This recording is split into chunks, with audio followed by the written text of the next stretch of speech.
Acting National Elections Commission Chair, there are NEC commissioners, development partners, civil society organizations, and most importantly, members of the CVE cells. I'm delighted to participate in the launch of the civil and voter education effort here today. And Liberia should be very, very proud of the strong democracy that it has. For the past 20 years, Liberia has demonstrated its ability to conduct free, fair, transparent, and peaceful elections. That is a record to be proud of. Many other countries in the region, in West Africa, cannot say the same thing. We see what we call democratic backsliding, as unlike Liberians, citizens in other countries do not have the ability to choose their leaders. They have to accept a government that does not necessarily represent their interests.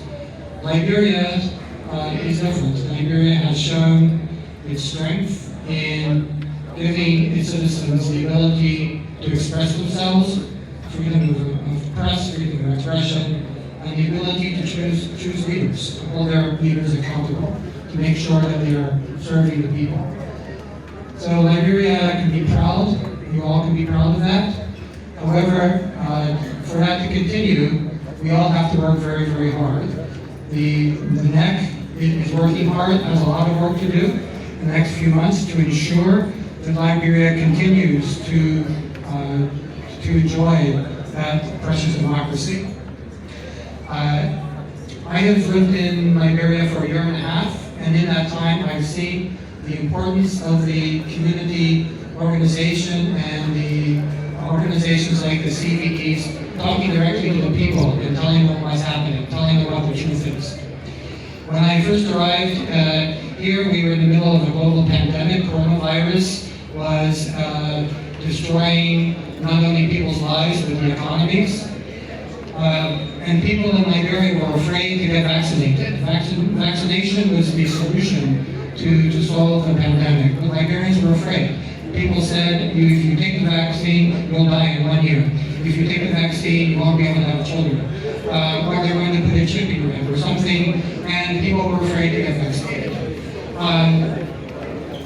With good communication, eventually, people started to get vaccinated. They found out that the rumors they heard were lies, and that what the Ministry of Health was saying, the World Health Organization, was true. And people got vaccinated, community leaders went out, got vaccinated, showed it as an example.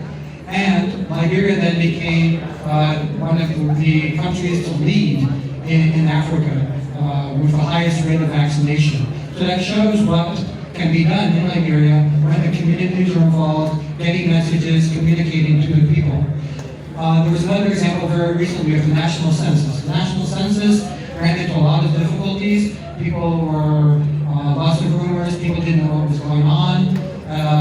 However, at the end in December, even in Montserrat, where there were serious problems, people were not getting counted, they weren't participating. Community mobilization, going out, talking to people, things like the theater groups, communicating made a difference. And eventually, people got counted, and the national census has been finished. That is a major accomplishment for the country, and now we know how many people are in Liberia and we can use that information. But the community organizations and messaging are the key. So now with the elections, we know the same thing is true.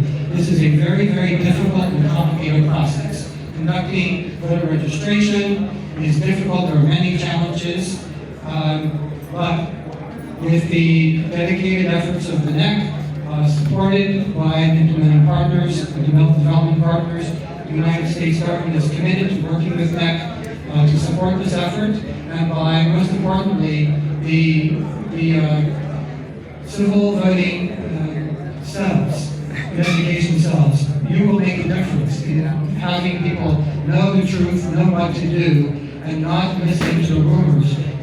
People will tell them things which aren't true. So your job is to make sure that people have the truth so that they can they can exercise their right and choose their leader. So thank you very much. The name, your name. He didn't call his name.